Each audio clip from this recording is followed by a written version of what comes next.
Welcome to the WanderLearn podcast. I'm your host, Francis Tapon. In this episode, I have Gary Arndt again, and we are going to be having a short podcast talking about controversial stuff like the vaccines, racial segregation, and a third party in the United States. And finally, I end the podcast with if he made any errors in his daily podcast that he regrets and wishes that he could take back. I hope you enjoyed this episode on these controversial topics. And thank you once again to my patrons at patreon.com/ftapon. Become a patron, get some rewards for being one. And finally, you can leave a message at speakpipe.com/ftapon.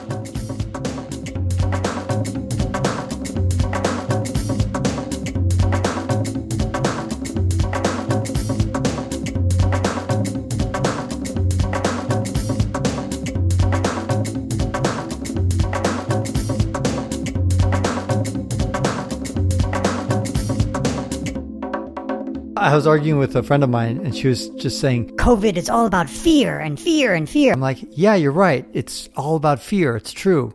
And so is your fear about vaccines, because she's very much afraid of vaccines. Neither one of them, in my opinion, are that scary. But yeah, anyway. Well, I'm of two minds of this. I think the anti-vax stuff is ridiculous.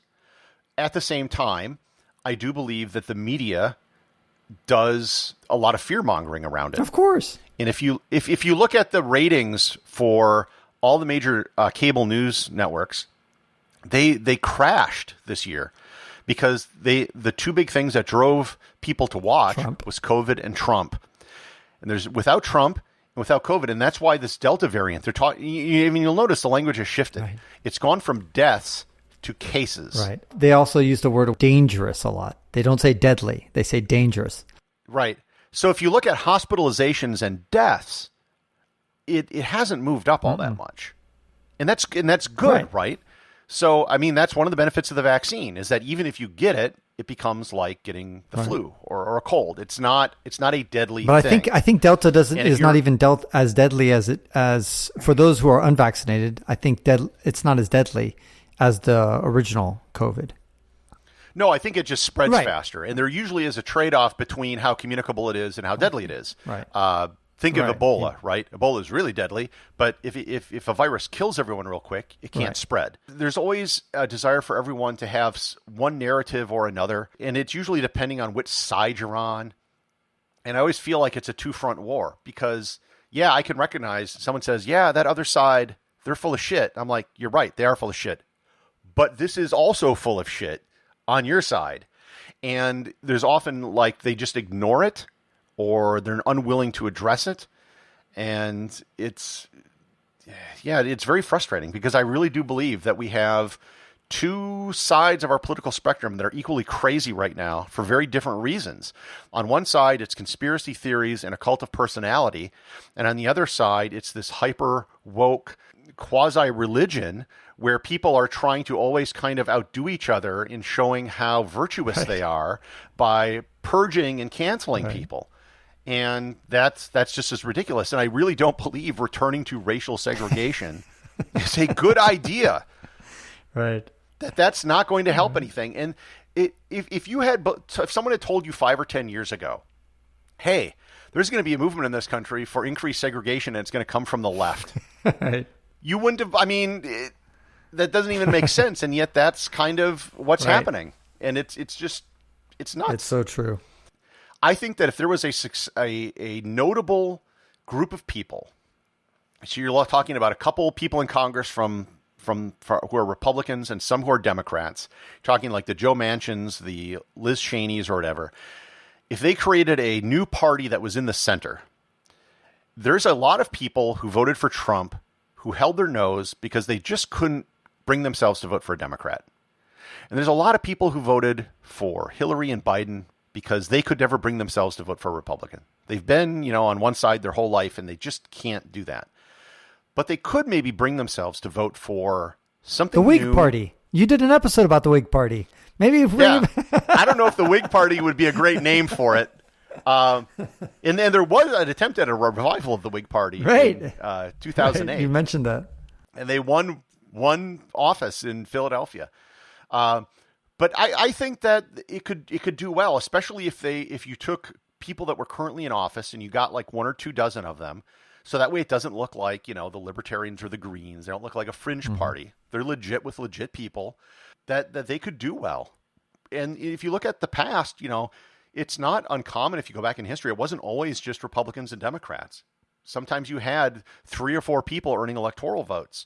And I don't see any reason why that couldn't happen again. And even if they didn't win the presidency or win a majority in Congress, they could still, if they threaten the other 2 parties, it will force them to kind of come back a little bit from the extremes where they're at. True. A couple more things before we close up. One thing is that, do you ever get emails? I imagine you do, when people feel that you've made an error. And I don't think you've ever put out an episode that says errata, like these are the, summaries of the things I got wrong or facts I got off. I have never gotten an email, not one. I expected that when I started the show, because I do enough of these that I'm not an expert on most of these subjects, right? So I'm doing a very high level overview about things. So there's going to be someone who's going to actually be an expert and know more about me than one of these topics, and they would call me out on it. The only time it ever happened was I have a friend who has a PhD in mathematics, and I did an episode on why there are some infinities larger than other infinities. I remember that. And he said, I really liked it. It was a good explanation. And he had one technical quibble that what I called Aleph 1 was actually Beth 1, and that was it. But overall, he said he liked it because it was a challenging concept to try to explain to normal people. Even though there's no, advanced mathematics involved, it's just an idea.